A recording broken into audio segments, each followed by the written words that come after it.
Hello, welcome to Food Safety Fridays. My name's Simon Timpley from the International Food Safety and Quality Network. Today, we want to be talking about services in connection with food safety, and specifically GFSI requirements for transport.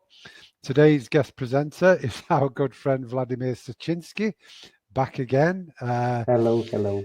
I think you've probably done the most. You got the tag now of doing the most webinars, Food Safety Fridays. So that's probably quite prestigious, that actually. Yeah, when COVID started and people started talking about webinars and they started to talking about issues during the video calls and video trainings, I was like, I am really trained into that. From 2015, we are working together, so we Exactly. know about all the things that could happen while you are presenting, all the things that you need to say to show on the presentation. So we have a quite experience, I might say, in these webinars. Maybe we could do the training about the webinars. I think everybody does them now, but we were definitely trailblazers at the start. Yeah.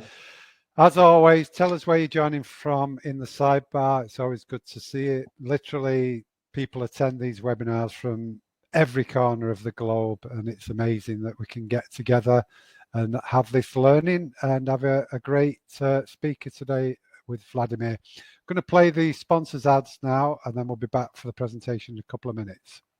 See you.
Okay, let's get the slides on. I'll be back for, oh, there you go, as if by magic.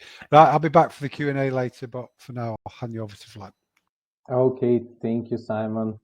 So good day once again to all of you food safety friends, and welcome to today's topic about services in connection with the food safety GFSI requirements for transport. Actually, I'm going to look up on the GFSI requirements and talk about certification schemes that are recognized by GFSI and also the requirements that are mentioned there in the certification schemes. Probably you all know me from Food Safety Fridays, and as Simon said, we have a lot of webinars together done from 2015. I'm also working with the certification body of Quality Austria as an auditor and trainer, and I have more than 1,000 audits, so in different companies. So I think that you will have a lot of things to hear today, especially about transport, that I started looking in these audits a lot and checking how the food safety is provided in the services of transport.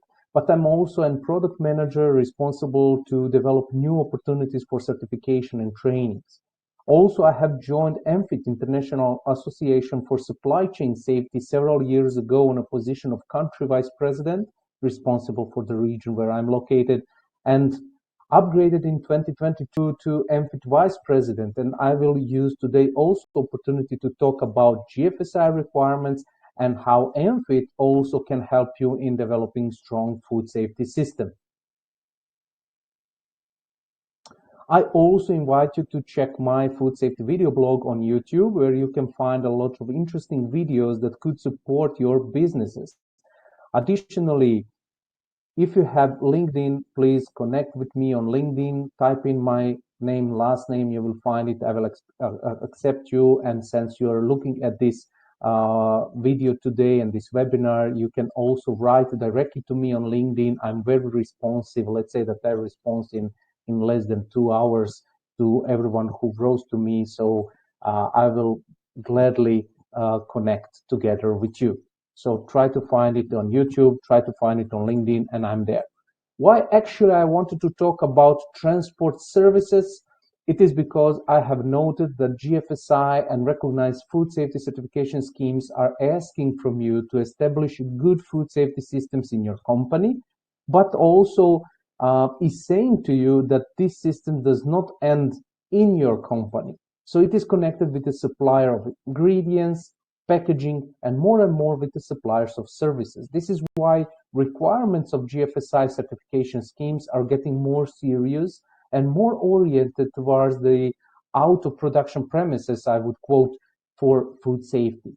This means that no matter how strong your food safety system in your company is set, you really need to own this food safety system. And I have seen in the last 5 years and really tracked how much of a knowledge you have to have in your company or in your food safety team to really understand the food safety in your processes, in your ingredients. And now you have also to understand how food safety functions connected to the suppliers of different services like pest control, like laboratory services, and also the transport. And today we are going to talk more detailedly about transport requirements. So let's take a look at what the transport requirements are defined under the GFSI framework. So GFSI is a global food safety initiative, proposes its framework as part of the guidance, and the latest version was from 2020. And in this guidance, under point 15 of general management or good management practices, the transport is defined. And here it is said that all containers and vehicles used for transportation in a way that could impact food safety shall be designed, constructed, and maintained to minimize food safety risks. They shall be suitable for the intended purpose. So this is actually everything that is said in the GFSI guidance document. So this means that all other certification schemes must comply with this requirement or shall have this requirement in their own certification scheme programs or the guidelines. And this is very general, meaning that all the transport units, all the transport vehicles are included under this one requirement. And what is pointed here is that when you are using any containers or you are using any vehicles for the transport of your food safety product or of your food, you should comply with the food safety requirements that these containers and vehicles are designed, that they are constructed and maintained to minimize food safety risks.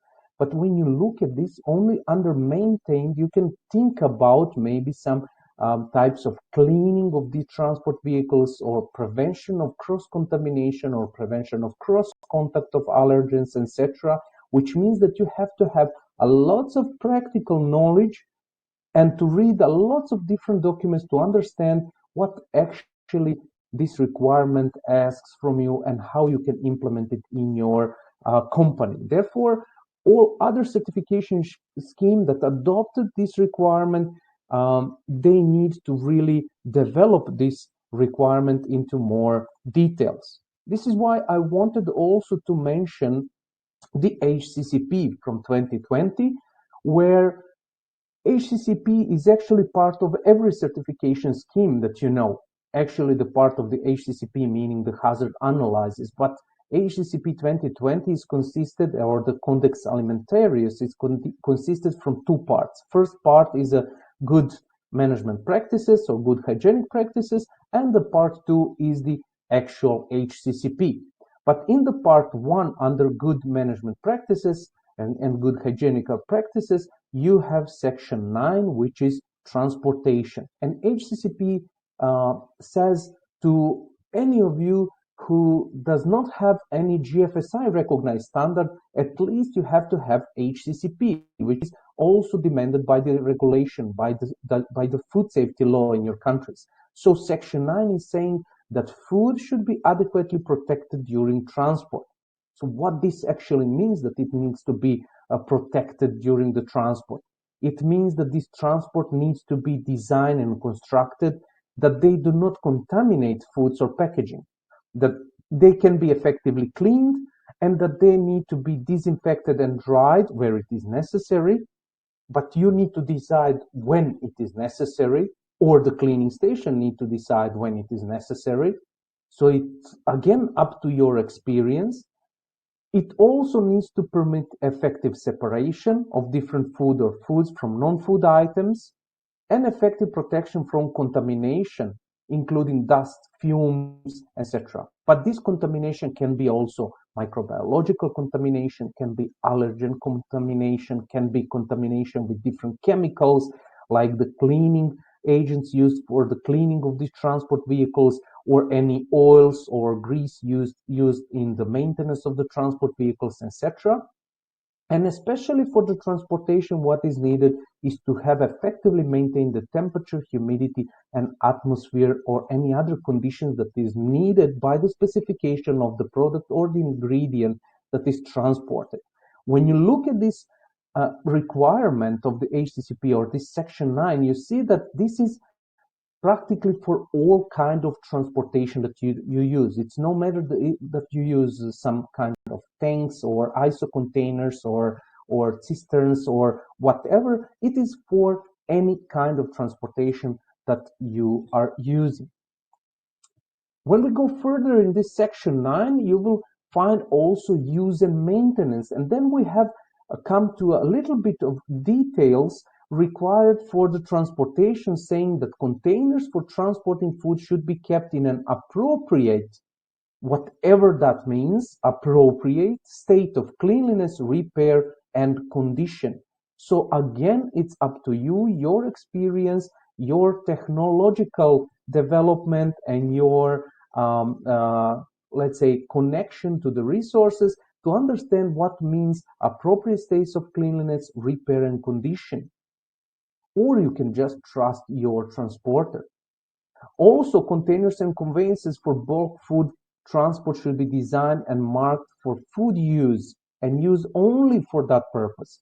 Okay, so we came now to the definition that all the transporter for the bulk food products, where you have the products or the food in connection with the materials of this transporter. This could be trailers, this could be tanks, this could be IBC containers, it could be different kind of containers where you have these products in direct connection with the materials, and HACCP in requirements saying that they should be designed and labeled only for food use and used only for that purpose. But when we talk about the food, we should say that we have a food and we have a feed, which is also food only for animals.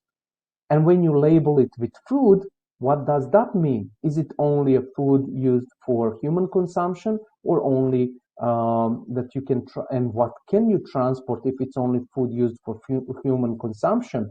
Because if you transport one type of food and another type of food that is used by human, on the other hand, it could have some, that you transport some allergens, and then you have a cross-contamination. So think about this labeling and what are you transporting.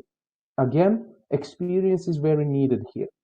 Also, we're saying conveyance or container is used for transporting different foods or non-foods, effective cleaning, and where necessary, disinfection and drying should take place between loads. So it's up to you to decide how cleaning should be done and what effective cleaning actually means. Because if we talk about your production, facility, you really understand what effective cleaning means, because you are doing the washing, you are doing the cleaning, you are doing the disinfection, you develop the cleaning plans, you were trained by the cleaning agent supplier about cleaning activities, and you train your employees. You're using proper cleaning agents and also tools for cleaning. You have the separation, you have the verification, maybe fast swabs, and then you realize how cleaning is effective, or how effective is your cleaning in your production facility. But when we talk about the transport, especially if this transport is externally engaged transport, meaning services, how you define what is effective cleaning, or you just trust that the effective cleaning was performed. And here HACCP is saying, go check. There is a code of hygienic practice for the transport of food in bulk and semi-packed food, CXC 47 from 2001. And over there, you will find more data about transport. So it wasn't hard for me, and it's free, of course. I went to the Codex site, found this manual or this guideline, and took a closer look. And in fact, only a few items in this hygienic practice, about 30 pages long, talk about cleaning of transport vehicles, transportation design, etc. However, when you look at these requirements, you will realize that they are too general. They do not actually help you to implement the requirements more specifically, but everything remains up to you, up to your experience, knowledge of processes, knowledge of suppliers, technologies, to ensure the safety of your raw material or product during transportation. Of course, that these codes of hygienic practice cannot be very detailed. The reason not being so detailed is that everyone who is a food business operator can use them or can implement them. And they give just the, let's say, mere requirements, what you should think about, and everything else is up to your knowledge and your food safety team. But when we actually look at the certification schemes, and this time I'm going to talk about the FSSC requirements, and I'm going to talk about the IFS requirements, not going about BRC, about SQF, and all other recognized certification schemes, because I want to talk about some real specifics there when you engage or you use your own transport. So let's look at the FSSC 22000. This is a certification scheme that is recognized by the GFSI, which means that one of the additional requirements that needs to be included there is the transportation. Actually, the FSSC 22000 is consisted from three parts. One part is ISO 22000, and in ISO 22000, which is a food standard, you have over there also requirements under 824 that are saying about the services, that are saying about the transport. And also when you look at the HACCP, you need to do the hazard analysis connected with these steps in your food safety system. The second part are the prerequisite programs, also connected with the specific food chain categories in FSSC 22000. And then there is a part of additional requirements, and one of these additional requirements is 2510. And this 2510 in the version 5.1, which is still active version, consisted the storage and warehousing. And here you could see the transfer to the version 6, which was, let's say, published a few weeks ago and available on the FSSC website. And over there, you will find a document for the transfer from version 5.1 to version 6. And what is changed in these documents is marked with the red color. So you see here under point 2510, transport is added actually in the FSSC, and also more details about transport tankers are added. But in version 5.1, transports were not forgotten in the FSSC 22000. They actually existed, only they existed as a separate document that you can find it on the FSSC 22000, And this separate document is the guideline, actually, the guideline for the cleaning of tank containers. And in this guideline, actually, the FSSC is saying that if you want to see more details, you should also check the MFID guidelines, and some of the things that mentioned there in the FSSC guideline are really helping you in implementing the proper way of tank cleaning and the containers cleaning, etc. So when we had version 5.1, we had a guideline for tank containers cleaning, but now in version 6, which you should start implementing it already. The certification will start in next year at the beginning of April. So you should start also implementing this requirement 2510, which is a transport, storage, and warehousing. But what is exact requirements here is that FSSC is saying that organizations that use tankers for transportation of their final products shall have a documented risk-based plan to address transport tank cleaning. So what do you need? You need a documented risk-based plan about the transport tank cleaning. So also it shall consider potential sources of cross-contamination and appropriate control measures, including cleaning validation measures. Also shall be in place to assess cleanliness of the tanker at the point of reception of empty tanker prior to the loading, which means that you need to have several documents already developed. One document is that you perform the risk-based plan. The second document in this risk-based plan is to see what are the potential sources of cross-contamination. Then you need to understand the cleaning of your tankers and how the cleaning validation should be performed. And then you should assess the cleanliness of the tanker at the point of reception of empty tanker prior to the loading. This means at the step of the loading, which means that if you're using your own tank transports or you are using external tank transports, then you need to check prior to loading the cleanliness and to see are these tankers effectively clean. But you first need to understand from what they are cleaning, where they are cleaned, what type of cleaning programs are used, what are the evidences of these cleanings, etc. So all of these details are up to you to design and to understand. Additionally, for organization receiving raw materials in tankers, this means that you are an organization who are doing the unloading. Following shall be included in the supplier agreement as a minimum to ensure product safety and prevent cross-contamination. Tanker cleaning validation, restrictions linked to prior use, and applicable control measures relevant to the product being transported, which means that when you are engaging external transporter or you are engaging someone to collect your raw materials and to deliver it to you, you need to again to think about the tanker cleaning validation and to input that into contract with your supplier or annex of the contract of your supplier. You need to think about restrictions linked to prior use of the transport tank and control measures relevant to the product being transported.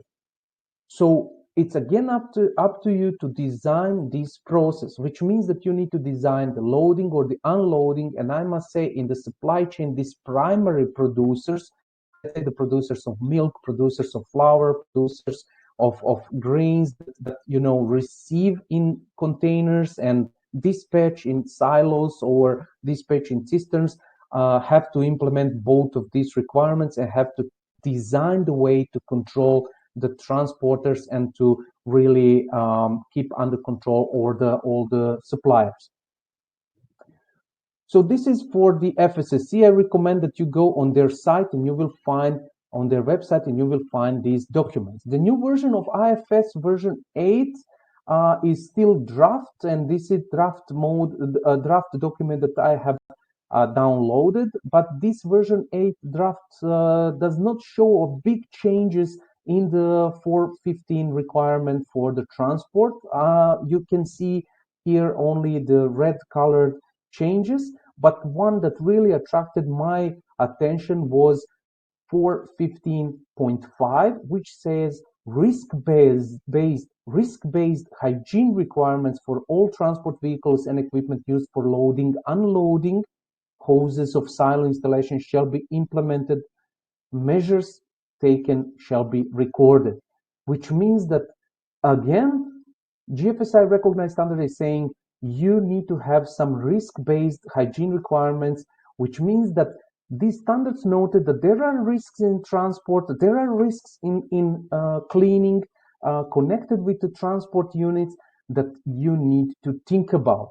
Of course, when we come to the IFS food, you can have third-party transport service providers, and these service providers shall be certified for IFS Logistic or any other GFSI recognized certification standard covering the respective scope of activity.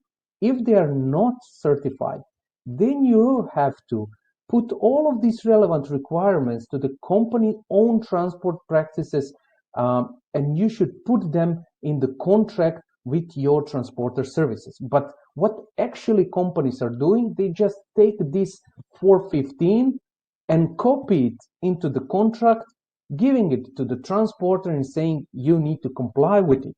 And then transporter say, of course I will comply with it, it's not a problem, you know. And then he signs the contract, but nobody really controls, is it done? Of course, you can trust that your supplier is having the exact certification of the GFSI, which means that he needs to comply with the rules, or he can have IFS Logistic. For this reason, the certification scheme of IFS Logistic is designed specifically for logistic, for transport distribution services, and that's why it describes in more detail the specific requirements for transport vehicles and units such as containers, tankers, cisterns, etc. Of course, IFS Logistic deals with the topic of cleaning and disinfection during transport in much more details than previous standard because it is specified standard, as well as a specific requirements such as labeling, evidences of cleaning, loading or unloading processes, and also food defense and food fraud as integrative part of this transport, which should not be forgotten by any of you, no matter if you are having GFSI recognized standard or any other standard. But when you look at the IFS Logistic, you have here that for transport containers, any transports of liquid or granular or powdered unpacked products, this cleaning and disinfection measures shall be appropriate, which means that you need to design these cleaning measures, or you have to trust your transporter that these cleaning measures are implemented correctly. Also, these cleaning and disinfection measures need to include working equipment like hoses, like valves, like strainers, etc. And also this cleaning should be done in order to minimize microorganisms or to minimize any potential cross contact between the different type of product, meaning the allergens.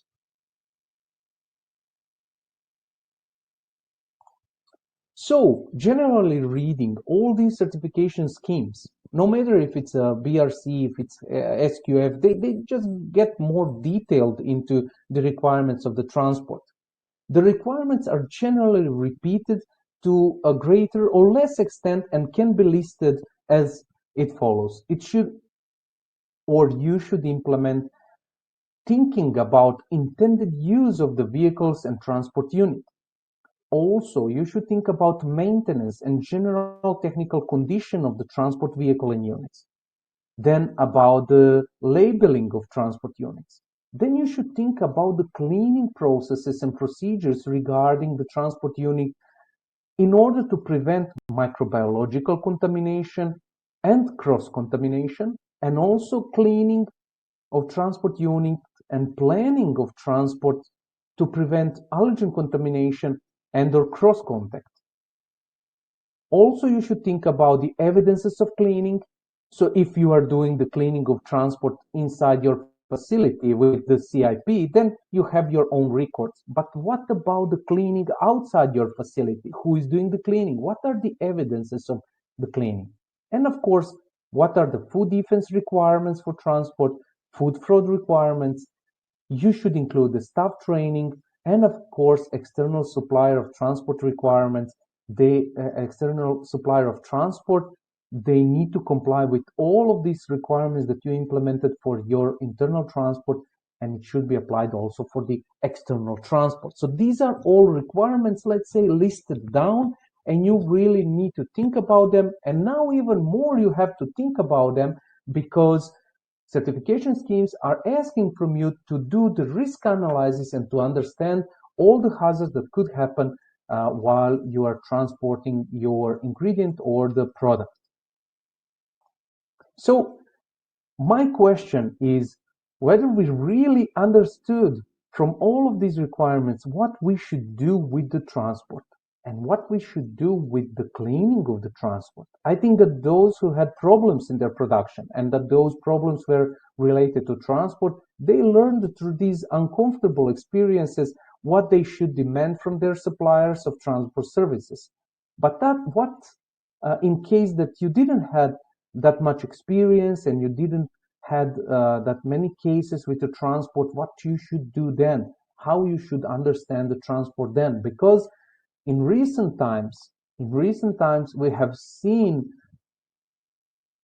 a lots of cases that could be connected with the cleaning of transport vehicles and with the controls and the risks connected with the transport.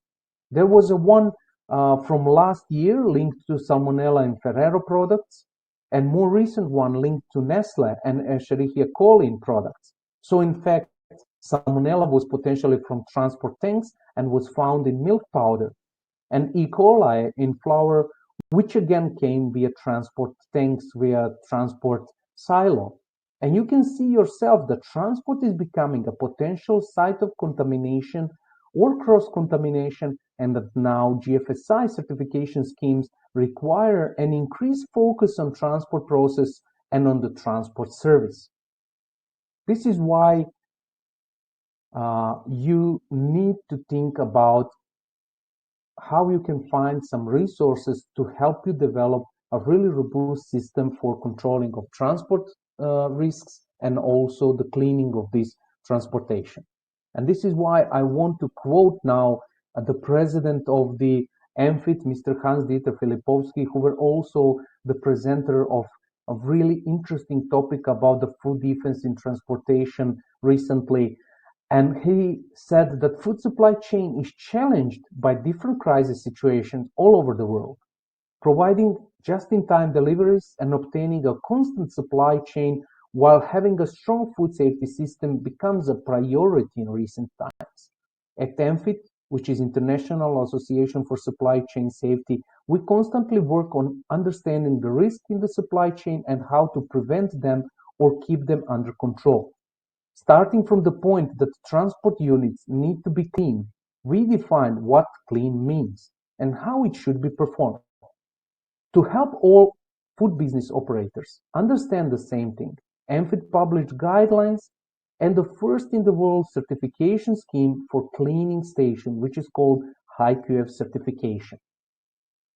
And I wanted to mention this because MFIT can be a right place for you to help you developing your food safety systems outside of your facility, food safety systems for the transporting services or for your internal transport and for the cleaning processes.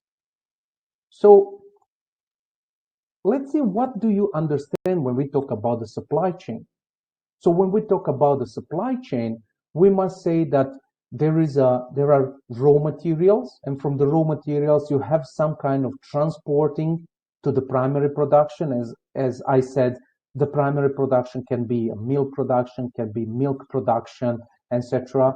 And then again, after you produce something like flour or you produce some cream or something, you transport it again to the secondary production. The secondary production can be a bakery, can be another dairy who are producing specific type of products like fruit yogurts, or it can be ice cream production. And this is a secondary production which produces again some products and then transports again these products to some supermarket to be available for you. And this is very simplified supply chain. What if I say that your raw material are produced in France and then you transport it to the primary production in France, but then your primary product you transport to the Germany, you transport to England, you transport to China, etc., where you have a secondary production, and then it is widely spread to some big supermarkets. In between all of these steps of the primary, secondary, supermarket, you have something that we have forgotten to control or to include in the supply chain. And this, what is it that we forgotten, was the cleaning station. Cleaning station. So what is the responsibility for the transport? If you have looked at these requirements in the standards, the requirements are saying that you should develop robot system of the transporter, which means that you are responsible. You know, if you are obtaining some transport, you are responsible, which means that you need to put it in the contract. Why you are the loader or you are unloader, no matter, you have to define it, how you will protect your ingredient or your final product during the transport, which means that you need to define the rules, which means that you need to have lots of knowledge.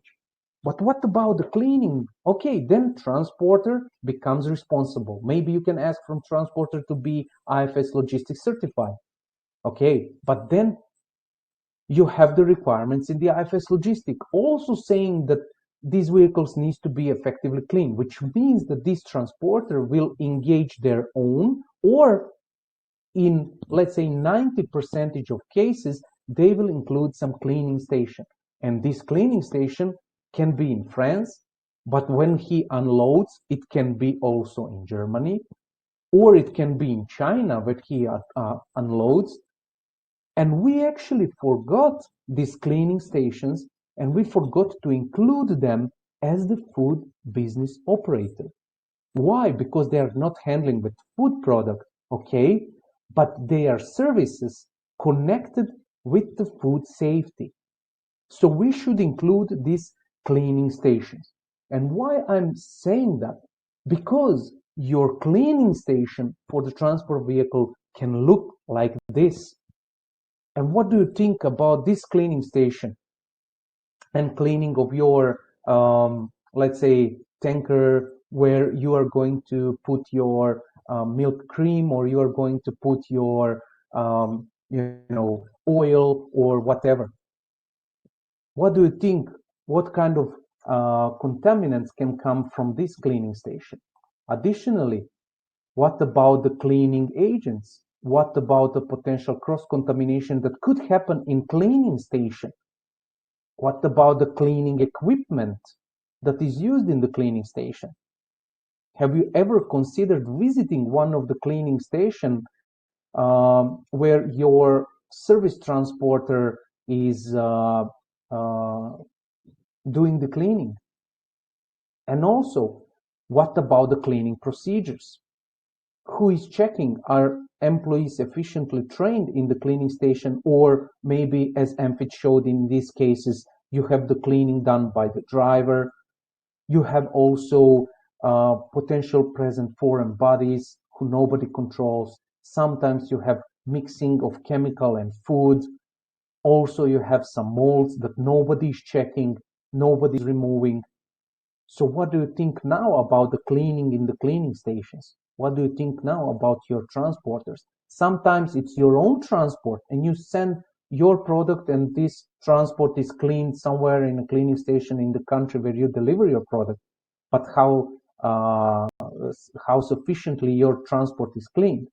And from the audits and from the meetings we have together with Amphit and companies, we concluded that a lots of problems comes with the transport, and these problems are expensive, dear food safety friends. These problems are expensive. And why they are expensive? Because we haven't realized that cleaning stations should work according to some procedures, that this cleaning station should understand some programs, that employees there needs to be trained, and that these cleanings should be controlled.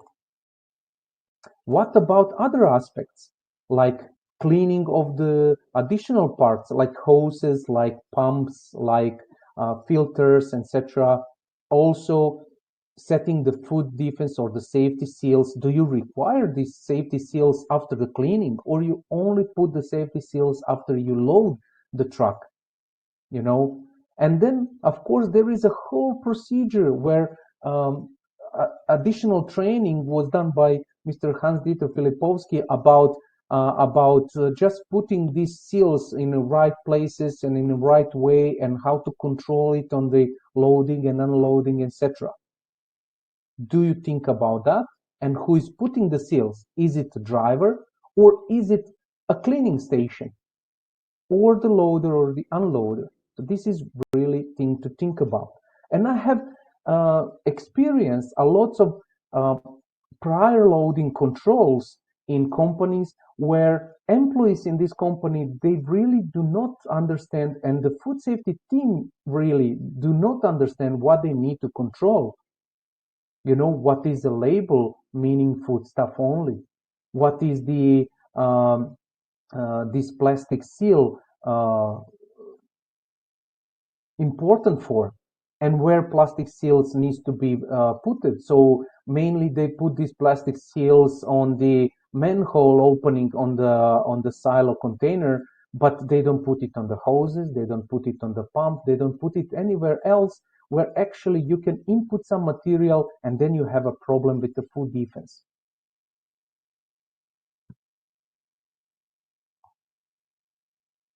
So look at these seals. What are the requirements for the food defense seals?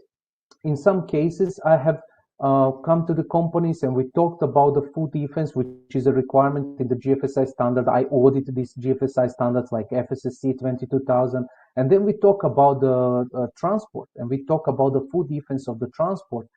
And then sometimes they don't even ask that these seals are set after the tank container or the IBC container was cleaned in the cleaning station. But we realized actually that when you clean your transport container, you have some time period where this transport container can be set up like outside or parked somewhere, or could be parked in the parking lot near highway, so everyone can come and open this transport prior to the loading. And if you don't ask it, how you will understand if there is any potential contamination, And after that, also, if you even ask them what are the rules, how you should check these seals, what are the numbers of the seals, where they are, who is putting these seals. In many cases, the seals are given to the driver, and then driver uses these seals and put him by himself, and you have to trust in that. So really, what are the rules in your cleaning stations? Have you ever considered that? And also, what are the cleaning records provided that really are saying that the cleaning was done? So we have a lot of cleaning records right now that exist, and I have checked a lot of them during my audits. And these cleaning records can be really different. It could be done on a memo of the transporter saying, I have cleaned, and have a signature, which is really something that you have to trust. And there are also some other kinds of cleaning records that could look really nice, like the templates of this cleaning, like there is FTCO cleaning document, and in this FTCO cleaning document you have really nice codes, you have really date, time in, time out, etc. But when you really look at these, what is written there, you understand that half of this data is actually entered by the cleaning station, and that this data does not show you really specifically what was done. For example, this is one case of the cleaning certificate showing that the cleaning total was 3 minutes. So what could happen in 3 minutes? What could happen in 3 minutes? What was cleaned in 3 minutes? Also, last products was palm oil, vegetable oil, and vegetable oil. what if this vegetable oil, what is this vegetable oil? Maybe it's soya oil. What in that case? If it's soya oil, it is allergen.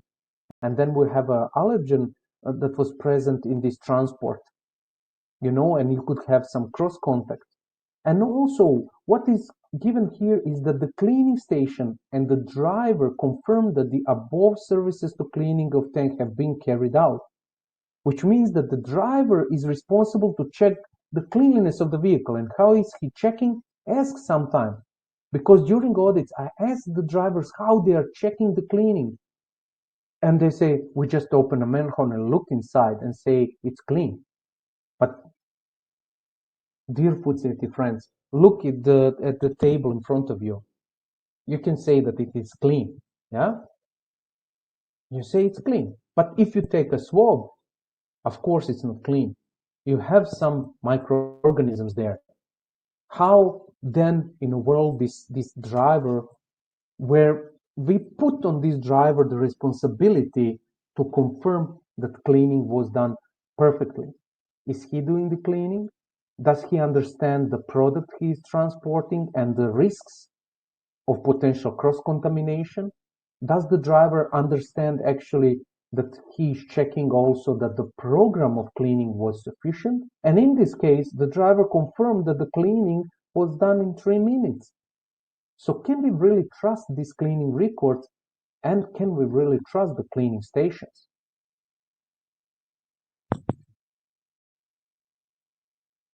This is why I wanted today to present to you the HiQF certification of cleaning stations. This is now the idea of MFIT, International Association for the Food Safety in Supply Chain, to put the cleaning stations responsible as the food business operators. And also, MFIT developed the HiQF certification for the cleaning station in order to have one system for all cleaning stations in the world. So you see here one cleaning station that is HiQF certified, and I am sure that you now see the difference between the first cleaning station and all of these photos and this cleaning station immediately. Yeah? So let's talk a little bit about the certification standard developed by MFIT. This is a 3-part certification, which means that there are some requirements given in the audit questionnaire. There is also requirement for the technical inspection done by the auditor, and then there is a training validation, which means that all the requirements given here are separated in 3 parts. Also, when auditor is doing the audit at the site of the cleaning station, he is checking some regular audit questionnaire. He is doing the technical inspection, which means that he needs to check the cleaning programs, the cleaning of several vehicles during the 2 days audit. And of course, the auditor needs to validate the training of the personnel at that cleaning station. After the audit is finished, the checklist is filled out and the report is given. There is a total score countdown, which means that cleaning station with the score under 50% cannot get the seal of approval, which means this is not approved cleaning station and cannot be part of the supply chain, because their procedures, their trainings, their equipment are just not sufficiently good in order to provide proper cleaning, in order to say that your cleaning was sufficiently good to have transport of the food product safely. If cleaning station gets more than 50%, there are different seals of approval. There is a basic quality cleaning, there is a high quality cleaning, which is for the percentage higher than 75, and then there is excellent quality cleaning for really perfect cleaning station. And I must say that from the beginning of this year, we started with the certification 2 years ago, but from the beginning of this year, we have certified more than 20 cleaning stations, and I'm really proud on that. And I know that Mr. Hans-Dieter Filipowski is also proud of that, because we can now proudly say that cleaning stations are approved as the food business operators, and this is why I wanted to mention this, and to help you understand that now you have the solution, and that now you can ask for the solution for your cleaning stations and to improve the food safety of your transporting. When we look at these seals of approval, what actually do they mean? Let's look at just the basic quality cleaning. Let's look at just the basic quality cleaning, which is higher than 50%. This means that this cleaning station should have trained staff in hygiene and HACCP and cleaning. They should use MFIT cleaning programs. Why cleaning programs? Because these cleaning programs are specifically developed by the working groups in MFIT, and these cleaning programs are now part of your food safety system. They should also use MFIT cleaning certificate, which is a digitalized solution and protected by a blockchain, so that you have really exact data that no one can change in your supply chain and that you can really trust. There is a check of cleaning technology, check of cleaning results, cleaning lanes, constant improvements, etc. And then this cleaning station can be a basic quality cleaning. Let's say, for example, that at the beginning we only have a basic quality cleaning stations. This would really increase the trust in the cleaning processes and also in the supply chain. So from Monday, you can start asking your transporters to become part actually of MFIT, and your transporter to be clean in MFIT cleaning stations. So what is the scoring system during this audit in the HiQF certification? There is a scoring system from 1 to 5, but more importantly, why this HiQF certification is so strict is that we have defined 12 knockout questions, and these knockout questions are actually critical criteria required for certification, and if they are not fulfilled, the audit cannot be continued, and also this cleaning station cannot be approved actually as the cleaning station in the supply chain. Requirements covered. I will not go through all the requirements because we have 1 hour. Requirements covered there are tank and container cleaning, specific needs, also quality and cleaning safety management system. So now these cleaning stations should also have a management system. They should have also resource management, which means development of employees, the training of employees, selection of employees, organizational chart developed there. They should think about service provisions, and then during the audit, everything is checked from the contracting through the service provision. Auditors are also checking the use of proper cleaning programs, etc. Then they are checking the cleaning facilities, equipment used there, cleaning agents, of course, the measurement, analytics and improvements, and cleaning safety, which means the food defense and external control that are applied to these cleaning stations. In order to understand, because I mentioned several times these cleaning programs, you can go to MFIT website, mfit.eu, and you can see there the developed cleaning programs depending to the loading. And this is first time that someone developed the exact cleaning programs for the cleaning station, which means that if cleaning station is doing according to this program, you can trust in them that they will stick to it, and that you will have proper cleaning done. And why I'm saying that, because if you see these cleaning codes there, like P200, P300, P260K, which is the specific cleaning for kosher and halal, we also thought about that and developed it. So these cleaning code examples, you can find it in the guideline, and you can find it on the MFIT website, and you will see what is the minimum and maximum time for cleaning. This is very important, because you have seen 3 minutes cleaning. What is that? Can you really trust in 3 minutes cleaning?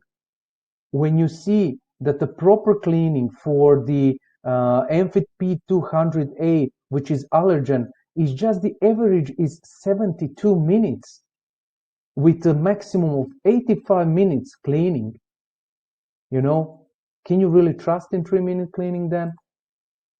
And additionally, what HiQF certification is asking from the auditors is that auditor go to the cleaning station, performs the audit in 2 days.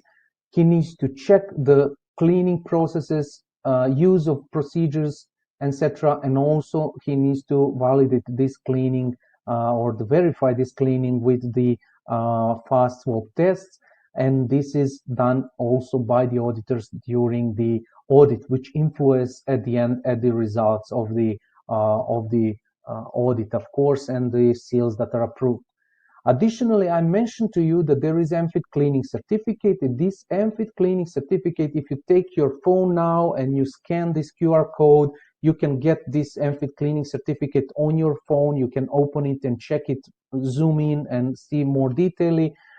And this MFIT cleaning certificate is generated from the bulk vision software system, where then all data entered by the cleaning station is actually blockchain protected, which means blockchain protected, which means that everything that is entered cannot be changed by anyone. Additionally, this is the first electronic cleaning certificate, which means that this electronic cleaning certificate can be sent to you, or you can use it directly from the transport vehicle. I will show you how this looks like.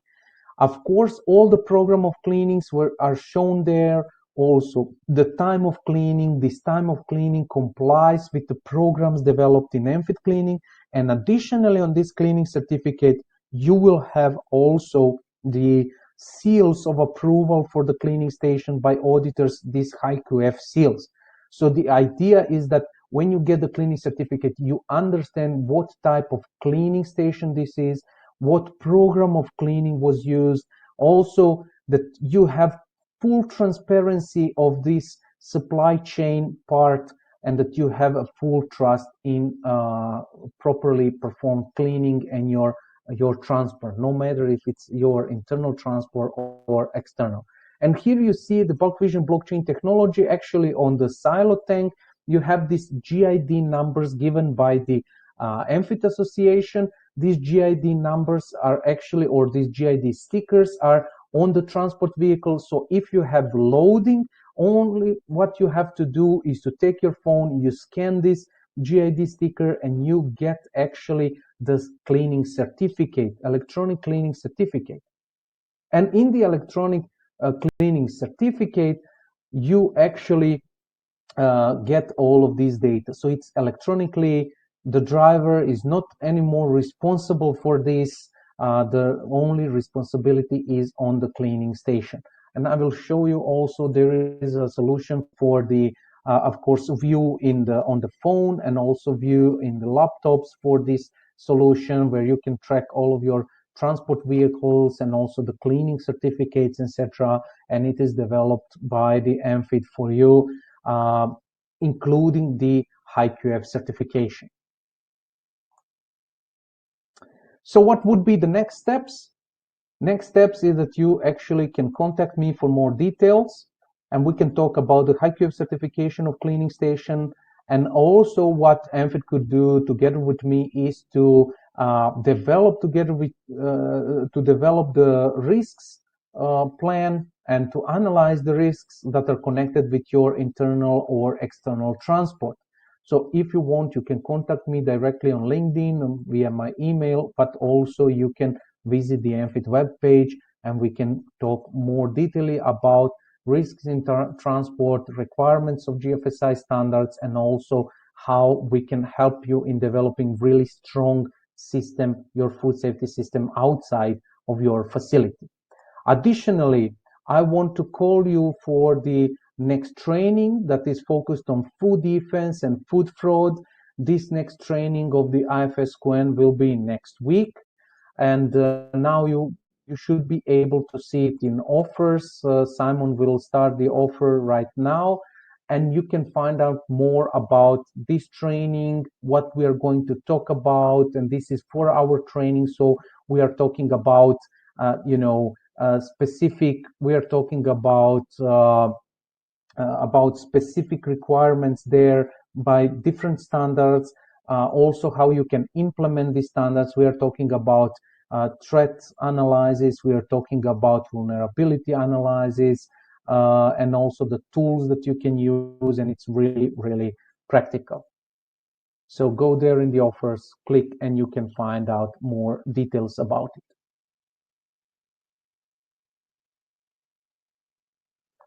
Okay, guys, thank you very much for listening for today's webinar.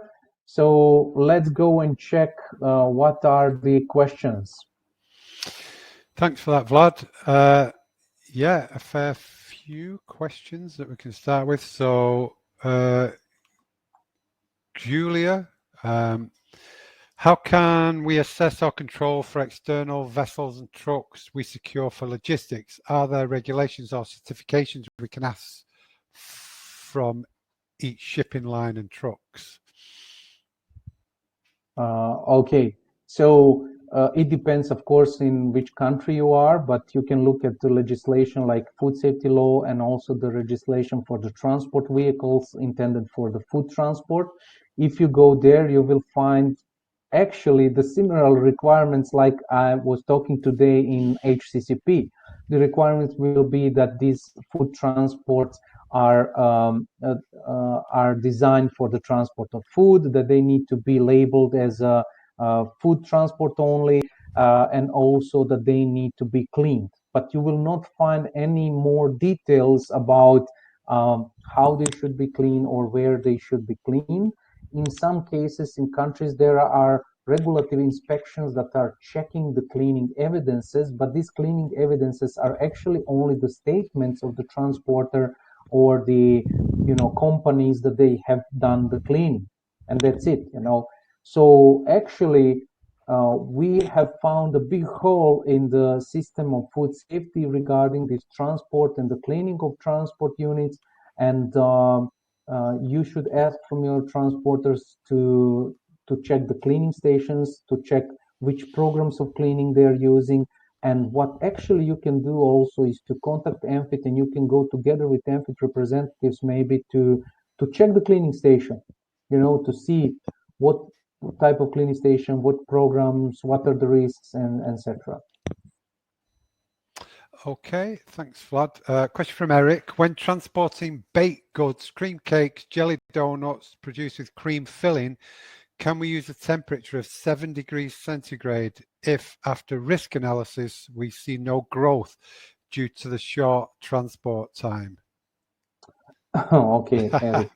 Regarding the baked goods, probably with all this temperature, you killed all the microorganisms, probably. But if you have some creams, okay, you have some fillings, etc., then probably you could have some microbiological growth.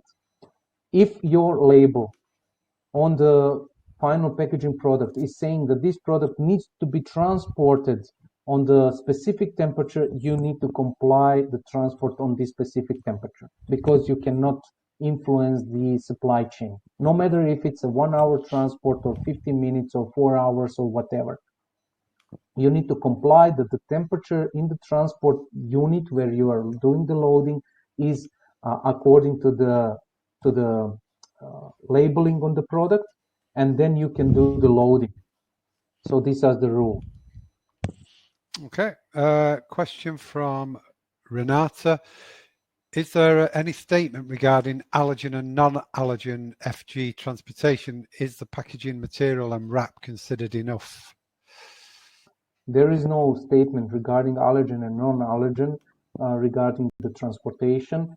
Only what you have to do is internally risk analysis actually for potentials of cross-contamination. In these cases, you can ask if ingredients are coming with the silo, with IBC container. You can ask what were the previous 3 loadings of your transport units, and to see if there were any allergens. And then you can ask from your transporter, saying to him, you cannot load allergens.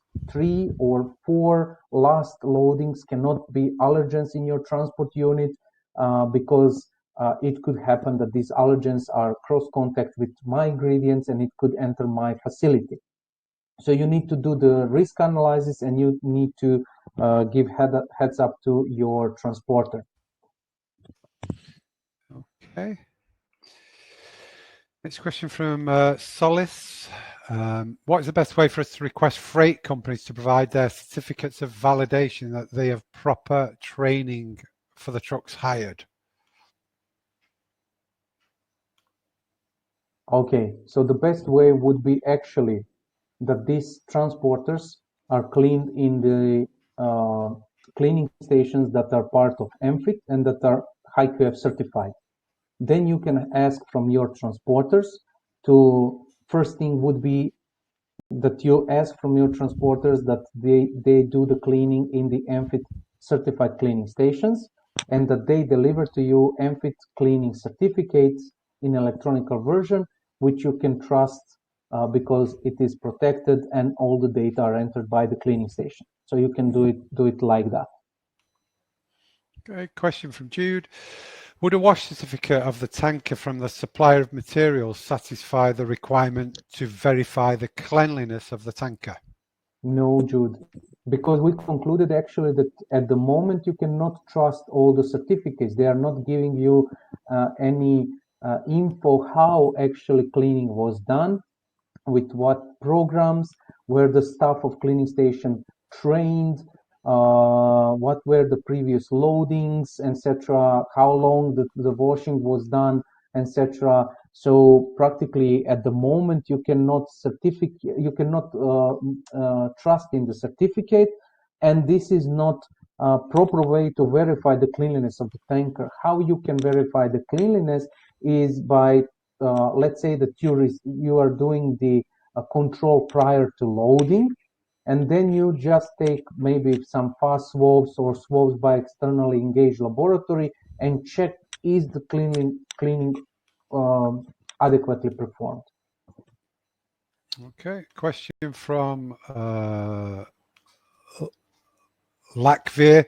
In product, fruits and vegetables, where can I find guidelines or reference for temperature control for coolers and transportations? Probably these requirements will be given to you by the unloaders to whom you are sending the products, fruits and vegetables, or you should define it by yourself, because there are no, let's say, microbiological hazards if we are talking about whole fruits and vegetables, and the temperature is mainly connected with that. Mainly temperature is defined because of the quality and stability of the products, and this temperature is defined from 0 to 6 Celsius degrees. But there are no specific guidelines or developed by organizations that I can think about right now.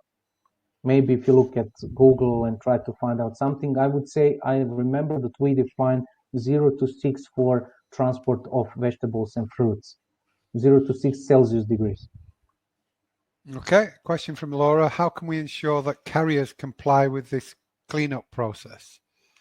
So Laura, first thing is that you control them. First thing is that you check your contracts with the transport services, what you have defined for the food safety of your product that is transported. Then you have to comply with the requirements of the requirements of the standard that you implemented, FSSC, IFS, or HQF. There are requirements. Then you have to talk with transporter how they are complying with these requirements. And then you have to check how they are doing this cleaning. First, you need to understand how they are doing it. What are the programs? Where do they do the? You can go with them and check the cleaning station maybe that they used, etc. So this could be the first steps. Okay, question from Heidi. What if the cleaning station is certified according to SQAS food? You familiar with that? What then? What? I don't understand the question because, you know, okay. What then if it's certified? All right. So if you can clarify, if you want me to say to you, you should use it or you cannot use it, I'm not going to do that. It's your business. Okay.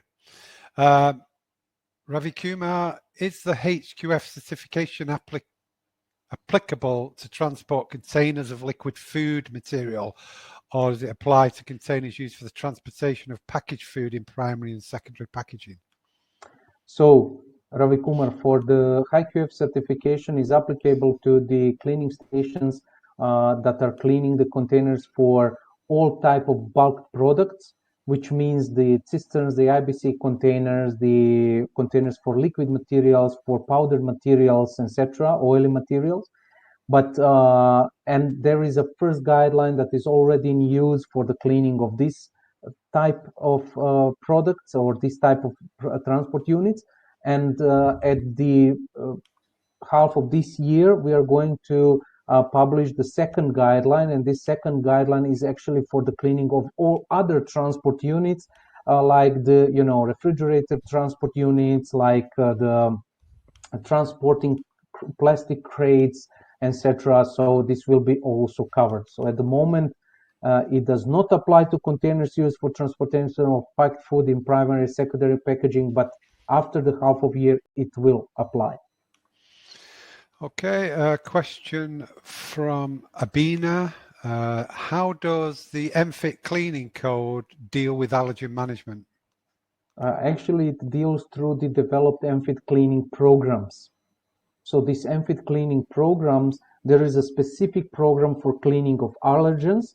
So if next transport is something that could be, or the transport was last trip transport there was an allergen, the cleaning should be according to the program for allergen, and this then cleaning program is entered into the software system, and this program is showing actually at the MFIT cleaning certificate what type of cleaning was performed. So you are sure then that the proper cleaning was performed to remove all the allergens from the transport unit.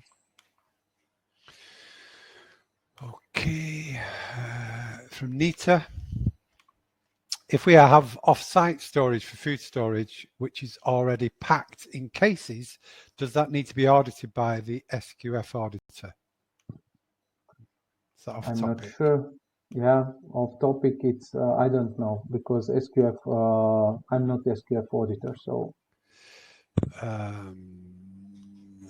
Question from Vishal. If we purchase new transport vehicle, then documents we need to send to comply that the vehicle with the standards, or do we need to go for audit?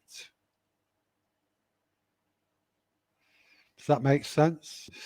So it's sufficient that you get the declarations of conformity for the materials used in the transport. If you are transporting bulk products, which means that these products are in direct contact with the materials of tank, IBC container, with metallic materials or the plastic materials, you will get from your producer of the transport unit, you will get the declarations of conformity that these materials are tested, and specifically materials that are food graded, and this is sufficient, so you don't have to go to audit the producer of the transport vehicle. Okay, and a question from Zafar. What is the best way to ensure cleaning of milk transportation containers? The best way actually is to check the program of the MFIT. You have specifically defined programs for liquids, and I have shown you also on the slides that there is a program for liquids that is also milk, and then in this program you have exact steps how you should do the cleaning. So if you contact us, we can send you a guideline. In this guideline we have also this specific program for cleaning of milk. Okay, and the last one here from Melinda. Can you share information for dry transports for packaged food items? Probably you think about cleaning. We already informed you that if we talk about transportation of packed products, then cleaning of these vehicles, we are developing the guideline. It will be finished at the middle of this year and published in next part of the year. So we will probably then organize more details and webinars about this topic. At the moment, we have no guideline for this, but cleaning should be done definitely for the vehicle. Only the good thing is that you are transporting the product that is packed, which means that there is no influence or no big risks from the transport vehicle, but it should be transport for the food. It should be free of any smells, of any leakages like any oils or grease, and it should be, of course, visually clean at this moment. Okay, on that note, that's it. We've 15 minutes over, but appreciate your time today, Vlad. Excellent as usual, and lots of great questions. Thank you for all of these questions. Yeah, and on Tuesday, just to mention again, we've got food defense and food fraud training. That's next Tuesday, April the 18th. It's a 4-hour training course. It starts at 2 p.m. UK time, and it's 4 hours, and it's $97 per person. So if you please try and get along and join myself and Vladimir next Tuesday for a great session. If you purchase a training course and you can't join live, you do get access to the training materials for 30 days afterwards, so you can take it at your leisure. Yeah, and additionally, what is good is that whoever purchased this training is actually going to have the possibility to talk with me about developing their own food defense and food fraud systems. People have used lots of this opportunity in previous time to contact me directly, and that we look through their own food defense and food fraud systems and to try to upgrade it together. Well, look at that then. $97 and free one-to-one consultation with Vladimir. So you've got to get on it. Okay, right. Have a great weekend, Vlad, and I'll see you have a great weekend for all of you. Thank you very much. Tuesday. Bye. Yeah. The only thing I've got to do now is put your certificate in the sidebar. So you can download that, you can print it off and sign it, or you can edit it in an image editing software and add your name. So thanks for joining today. If you do, some of you do come to the training on Tuesday, it'd be great to see you. Have a nice weekend. And if not, we'll see you on the next Food Safety Fridays next Friday. Okay, thanks. Bye-bye.